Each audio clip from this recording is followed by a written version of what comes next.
to go. We are ready to go. C'est bon? Micro. I think we're good. Il commence à faire moins chaud. Ça va. Hello à tous. J'espère que vous allez bien. C'est Yemina. Bienvenue sur ton podcast chrétien. On ne s'est pas vu la semaine dernière, mais bon, cette semaine, je suis là. J'espère que votre semaine s'est bien passée. J'espère que le bilan de l'année 2021 est positif. J'espère que le bilan du mois d'août 2021 est positif. Je vous avais dit au début de cette année qu'à la fin, au début de ce mois qu'à la fin, on allait faire un petit check-up ici. Est-ce que tu as fait ce que tu devais faire? Est-ce que tu as planifié ce que tu devais planifier? Est-ce que tu as exécuté? Tu vois? Je pense que pour beaucoup d'entre nous, on sait les choses qu'il faut changer. On sait les choses qu'on a à faire, c'est l'action qui manque. En tout cas, moi, c'est l'action qui me manque. Dans beaucoup d'aspects de ma vie, je sais qu'il y a des aspects à améliorer. Bon, on y travaille, on continue de travailler, on refait des goals, etc. Et je regardais une vidéo tout à l'heure qui disait que, c'est une dame qui disait, j'espère que certaines choses vont arriver, j'espère que ceci, j'espère que cela. Et le monsieur lui a répondu, les adultes n'espèrent pas, ils planifient. Ah, Zach. Les adultes n'espèrent pas, ils planifient. Don't get me wrong. Je sais que la Bible dit espérer en l'Éternel, etc. et tout. Donc l'espoir, c'est une bonne chose à avoir. Mais on ne peut pas juste espérer juste seulement comme ça, tu vois. Il faut vraiment mettre en place une stratégie pour aller là où Dieu veut que nous allions. Si c'est par exemple ouvrir une église, ce à quoi le Seigneur t'appelle, ou si c'est ce qu'il a mis sur ton cœur en ce moment, ce qu'il a mis comme projet sur ton cœur en ce moment, then you know that you gotta do more. Tu sais que c'est pas juste espérer c'est pas suffisant, il faut planifier, il faut mettre en place des choses, etc. So yeah, wherever we are going this month or this year or the rest of this year, we need a plan. Listen, we need a plan. We need a plan. J'ai besoin d'un plan, tu as besoin d'un plan. We need a plan. We cannot just walk for the sake of walking. We need to go to strategically know where we are going and why we are going where we are going. Ok, pourquoi je parle anglais, mais je sens que mon français est en train de monter, donc attends, je vais changer de langage. Pour aller là où le Seigneur nous veut, nous avons besoin d'un plan. Et le plan, on ne connaît pas toutes les étapes, vous voyez, on ne connaît pas the master plan. Mais au moins, il nous faut une stratégie. La stratégie, ça peut être d'être soumis au Saint-Esprit, de prier assez régulièrement. Il nous faut la discipline. Je dis il nous faut parce que la vérité, cette fois-ci, là, vraiment, tout ce que je dis, c'est pour moi. Aussi, sinon même premièrement, spécifiquement, because I need it. Mais je sais aussi que c'est une parole pour quelqu'un, donc je veux vous le partager. Pour là où tu vas aller, pour la dimension, le Seigneur t'appelle, pour cette nouvelle saison, pour ce nouveau mois, pour cette nouvelle semaine, pour cette nouvelle journée. Ce qui te manque, en fait, c'est un plan d'action. Quand je prends l'exemple je sais pas moi, bon j'ai le couple Kumpesa qui me vient en tête, donc je vais parler un peu de mariage. C'est une chose où c'est un domaine qui nécessite beaucoup de préparation par exemple. Et eux ils disaient dans leur témoignage qu'ils allaient beaucoup à des conférences, vous savez à leur temps. Il n'y avait pas de réseaux sociaux, il n'y avait pas d'internet, donc l'information était quand même difficilement accessible. Donc si tu voulais vraiment apprendre quelque chose, il fallait se déplacer, il fallait y mettre les moyens en fait pour aller chercher l'information. À notre temps aujourd'hui, on n'a pas besoin de se déplacer pour aller chercher l'information. En fait, on a trop d'informations qui viennent, donc nous, notre travail, ce n'est pas un travail de recherche, mais plus spécifiquement de triage en fait, du faux, du vrai, du superficiel, du plus profond, du superflu ou de ce dont on a réellement besoin, etc. Donc bref, ils allaient à beaucoup de conférences, ils lisaient beaucoup de livres, vraiment, ils cherchaient beaucoup de counselors, de personnes qui allaient beaucoup les conseiller, qui allaient les suivre dans leur marche, etc.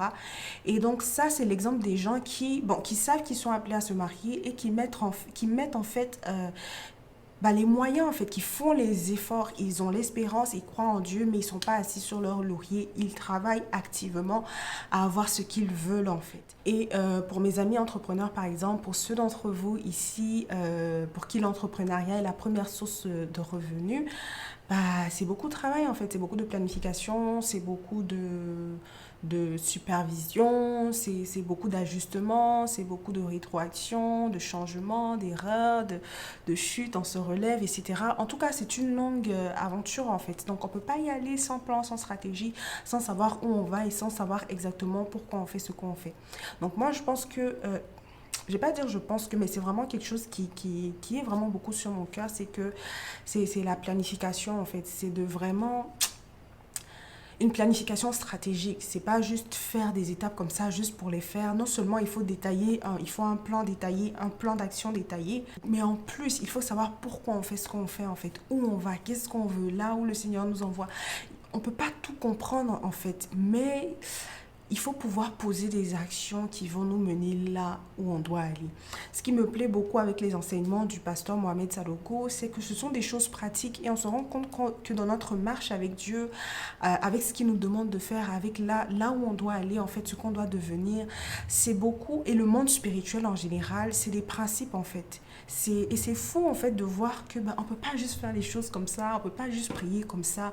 Il faut prier avec un objectif en tête, il faut prier pour un sujet, il faut prier, il faut se concentrer, il y a des façons de faire des choses et on peut pas juste en faire à notre tête. Et c'est vraiment ce qui est dommage dans la société d'aujourd'hui, c'est qu'on n'ose pas se dire les vérités. C'est-à-dire même voir quelqu'un faire quelque chose de mauvais, quelque chose d'amoral, d'immoral, de complètement pas acceptable. On n'ose pas dire la vérité aux gens. Pourquoi? Parce qu'on veut pas offenser, on veut être politiquement correct, on veut pas forcément se mêler des affaires des autres, etc. Mais moi, je vois que dans le monde spirituel, tu peux pas faire les choses comme tu veux, tu vois. Le monde a cette manie-là franchement, cet esprit de rébellion, d'indiscipline, où moi, je fixe mes règles, je vis ma vie comme je la veux, je fais les choses comme je veux. Ok, tu vois, la Bible dit dans Ecclésiaste, profite de ta jeunesse, tu vois. Fais ceci, fais cela, mais n'oublie pas que pour toutes les actions que tu es en train de poser, tu vas rendre compte, en fait.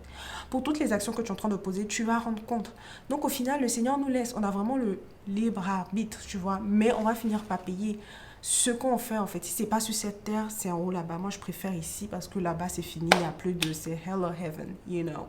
En tout cas, donc il y a des façons, il y a des choses à faire, il y a des principes à respecter, il y a des processus, justement, à respecter pour avoir certains résultats. Si je mets l'accent sur la planification, c'est par rapport à ça justement. Il ne s'agit pas juste de planifier pour planifier. Il s'agit de planifier on purpose, avec une conviction qui sous-tend ce qu'on est en train de faire. Je reviens encore aux convictions. Il s'agit de planifier non seulement on purpose, mais aussi de façon corrélée en fait à la vision que Dieu nous a donnée, à l'appel que nous avons sur nos vies, etc. Donc il y a des, voilà, il y a des lois spirituelles par exemple. On sait le sacrifice, que ce soit le jeûne, la prière, les offrandes, certains principes comme la dîme, l'aumône, la libéralité.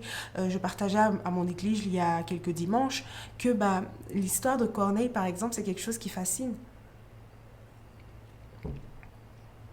C'est quelque chose low-key qui fascine. Pourquoi? Parce que nous, on est focalisé sur la dîme et les offrandes, la dîme et les offrandes, la dîme et les offrandes. Mais voici quelqu'un, le Seigneur lui a dit, ton aumône est montée au Seigneur en fait. Ton aumône est montée au Seigneur. Le Seigneur prend plaisir à tes aumônes. Ne négligeons pas même les autres sortes de dons. Dans Actes 10 au verset 31, la parole a dit, Corneille disait que des hommes sont venus lui rendre visite. Et le Seigneur lui a dit, Corneille, ta prière a été exaucée. Tes aumônes sont montées devant Dieu. Les aumônes, c'est quoi? C'est les dons aux pauvres. Donc alors que nous, on est focalisé sur la dîme et les offrandes, il y en a, leurs aumônes montent devant Dieu. Amen. Donc pas seulement pour la dîme, les offrandes, mais considérez aussi toute autre sorte de dons dont la parole parle. Amen. Bon. C'est-à-dire, il y a tellement de principes comme ça qu'on ne sait pas. Qui savait il allait avoir une visitation à cause de l'aumône, tu vois, à cause de la libéralité. Certains ont un esprit de générosité. Tout ça, ce sont des choses, des principes spirituels que le monde connaît, comprend, mais qui sont spirituels avant tout. Et qu'ils nomment différemment et tout ça. Mais voilà, il y a des personnes qui font des offrandes. J'ai regardé une série tout à l'heure, un épisode où la femme disait « Ah, je comprends vraiment pas pourquoi je n'ai pas de réponse. Vraiment, je fais des offrandes et tout. » Et ça, c'est pas une femme chrétienne qui dit ça, en tout cas selon le script. Mais juste de voir qu'il y a des non-chrétiens qui appliquent tous ces principes-là et puis qui ont des résultats. I'm like, really? Tu vois un peu, donc il y a des choses à faire, il y a des principes et il faut vraiment... pour ma part, c'est la grâce de Dieu, c'est vraiment la grâce de Dieu. Donc, je ne peux pas vous dire, j'ai trop cherché, j'ai fait des recherches, j'ai fait ceci, j'ai fait cela. Comme je vous dis, ou je ne l'ai pas encore dit, dans beaucoup de cas, en fait, c'était juste vraiment l'œuvre du Saint-Esprit, tu vois. Quand le Saint-Esprit te dit, donne... une offrande ou sème dans tel ministère, donne ici, fais ceci, fais cela. Des fois, on n'y pense pas directement, tu vois. Peut-être même des fois, on ne va pas obéir. Mais des instructions vraiment puissantes. Peut-être c'est 2 semaines après, 1 mois ou 2 ans après, que tu vas apprendre la puissance de l'offrande et te rendre compte justement euh, voilà de ce que tu as raté. Moi, je sais que j'avais une frustration ou un regret par rapport à ça parce qu'il y a quelques années, mon église devait déménager, on devait changer de local. Donc, il y avait vraiment un appel de fonds et ils ont un peu procédé comme l'équipe EMC TV a procédé, c'est-à-dire demander des montants spécifiques pour un certain nombre de personnes. Donc, au lieu de dire, s'il vous plaît, participez, on va dire, on a besoin de 100 personnes qui vont donner tel montant, tu vois. Et moi, j'hésitais, j'étais vraiment très nouvelle dans ma foi chrétienne, là, like, vraiment, et baby, je pense même pas 1 an. Ouais, c'est vraiment l'année où j'ai donné ma vie à Christ. Donc, vraiment, le concept de dîme et d'offrande, pour moi, j'ai jamais eu de. Tu vois, je n'avais pas de problème avec ça, mais c'est juste que pour ça, là, j'ai hésité. J'ai dit, si je cotise, je vais plus forcément avoir l'argent. Après, budget étudiant. Je ne vais plus forcément avoir l'argent après, etc., etc. En tout cas, les gens ont cotisé et puis les choses sont passées, mais j'ai regretté parce que je me suis dit, voici un ministère vraiment que le Seigneur bénit beaucoup. On expérimente vraiment la grâce et la présence de Dieu. Et je sais que si j'avais semé dans ça là, surtout dans ce déménagement, ça allait être vraiment powerful parce que quand on a changé de local, vraiment le Seigneur a fait des choses extraordinaires dans notre église. Il y a tout le temps des témoignages. Franchement, la main de Dieu est là en fait.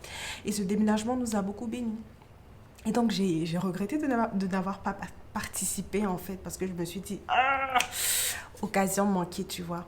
Donc, voilà, mais à ce moment-là, je ne connaissais pas vraiment les principes par rapport à certains types d'offrandes. Je savais juste que ça, là, c'était un truc à ne pas rater, tu vois. Et il y a plein de choses comme ça.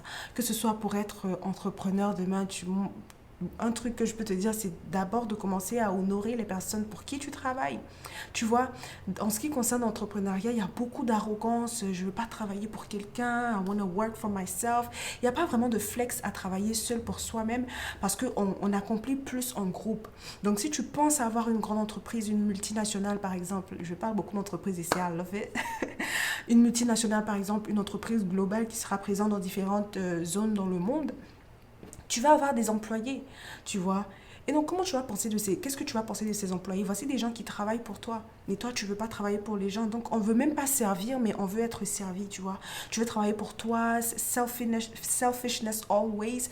Donc, moi, vraiment, quand les gens vraiment se glorifient de ne pas avoir un job de 9 à 5, sous prétexte que voilà, je veux être entrepreneur, je veux faire ceci, je veux faire cela, je dis, apprendre avec mesure, tu vois. C'est vraiment une grâce de pouvoir produire du revenu par soi-même, mais ne pas penser, enfin ne pensons pas mal des personnes qui travaillent un job régulier en fait. Ce sont pas des esclaves, ce sont des gens aussi qui ont de l'impact et c'est grâce à cette petite société-là qui embauche des employés que la société est meilleure en fait. Si chacun était selfish dans son coin, ça n'allait pas être très très effectif. Ça a déjà été avant, on n'avait pas forcément des grandes entreprises, mais si on regarde en arrière, on voit bien en fait comment cette transformation a profité, a bénéficié à la société. Donc, don't be fooled by social media. Je pense que des fois, il faut prendre du recul et puis voir que Instagram, Facebook, c'est vraiment un monde à part entière. En tout cas, il faut pouvoir se retirer pour revenir à la réalité de la vie, en fait. Moi, j'ai besoin de docteur. Moi, j'ai besoin de... Quand j'appelle à l'hôpital quelqu'un pour décrocher, quand j'appelle, je sais pas moi, pour mon service Internet, j'ai besoin de quelqu'un à l'autre bout du téléphone pour décrocher. Donc, tout ça, ce sont des trucs essentiels. So, humility is key. Même en parlant de l'humilité, si tu veux avoir l'élévation, si tu veux que Dieu t'élève dans un certain domaine, si tu veux avoir accès, je sais pas moi, à un certain type de personne, ou si tu veux devenir un certain type de personne, vraiment, si tu sais que ton élévation va profiter à Dieu, va bénéficier à Dieu, bah, tu sais que c'est l'humilité du serviteur. Et par exemple, si tu veux avoir un exaucement rapide, on va dire, bah, tu peux dire à Dieu qu'est-ce qu'il gagne dedans en fait. Et enfin, il y a tellement de choses juste pour te dire que alors que tu vas planifier ta vie, alors que tu vas détailler chaque aspect, alors que tu vas mettre en place de nouveaux objectifs, etc., bah, pense à tout ça, quoi. Pense à ces pas-là prophétiques, à ces sacrifices que tu peux faire, à ces choses-là que tu peux faire pour attirer l'attention de l'Éternel. Des fois, I'm like, God, I'm here. Vous voyez un peu, il y a des gens, franchement, qui sont violents. Hein. Ah oui, qui sont violents dans leurs actions parce que, qui veut attirer l'attention du Seigneur, en fait. Le Seigneur, je suis même étonnée de voir que des fois, il est étonné, il est surpris ou il est touché par des actions qu'on fait alors qu'il sait tout un peu et tout, vous voyez. Donc, en tout cas, c'était mon petit conseil pour cette vidéo. Et on va prier, on va remercier le Seigneur. Merci pour ta parole que tu relâches, qui bénit une personne. Merci Seigneur. Nous nous soumettons vraiment à toi et nous prions que tu nous guides en fait dans ce processus-là, que nous ne soyons pas parmi ces enfants-là qui ne dépendent que de la grâce, mais qui ne veulent pas faire travailler la grâce, qui ne veulent pas mettre la main à la pâte, qui ne veulent pas travailler dur pour ton intérêt, Seigneur, pour ce que tu nous mets à cœur. Père, Seigneur, je t'en prie, fais-nous grâce de pouvoir travailler, fais-nous grâce de ne pouvoir, d'avoir la vision, en fait, la vision qui va faire qu'on va se lever tous les matins, la vision qui va nous soutenir, vraiment la vision qui va diriger nos pas, qui va nous motiver tous les jours. Père, aide-nous, Papa, à être de ces adultes-là, de ces personnes matures qui planifient, mais qui ne restent pas là juste à rêver dans l'irréalisme. Papa, je prie que vraiment tu nous fasses grâce, que tu nous guides, Papa. Aide-nous à changer de mentalité, de façon de penser. Aide-nous à changer carrément notre façon de voir, notre approche, nos approches, Seigneur, et à pouvoir poser des pas qui vont faire la différence. Que tu puisses donner ta grâce, que tu puisses assister mon frère et ma soeur qui me regardent aujourd'hui. Et Seigneur, que vraiment ce mois-là soit productif, que cette année, le bilan soit positif, rempli en œuvre et en productivité, en fruits pour ta gloire, au nom de Jésus. Amen. Amen, amen, amen, amen, amen. On se reverra avant la fin de ce mois because now we gotta talk. On doit se parler, il faut que je fasse une autre vidéo, je sais pas encore sur quoi, mais une autre vidéo avant le mois de septembre qui est autre chose, nouvelle saison même physique là et tout. On va rentrer dans mois de soleil et tout ça. Donc franchement, considérez cela, considérez le fait de planifier on purpose, considérez votre stratégie et considérez des actions que vous allez mener pour arriver là où vous voulez arriver. Pas vraiment là où vous voulez, mais aussi là où le Seigneur vous emmène. Parce que techniquement, ce que je veux, ça, je le reçois du Seigneur, mais you know. Yeah. So, take care. Bye.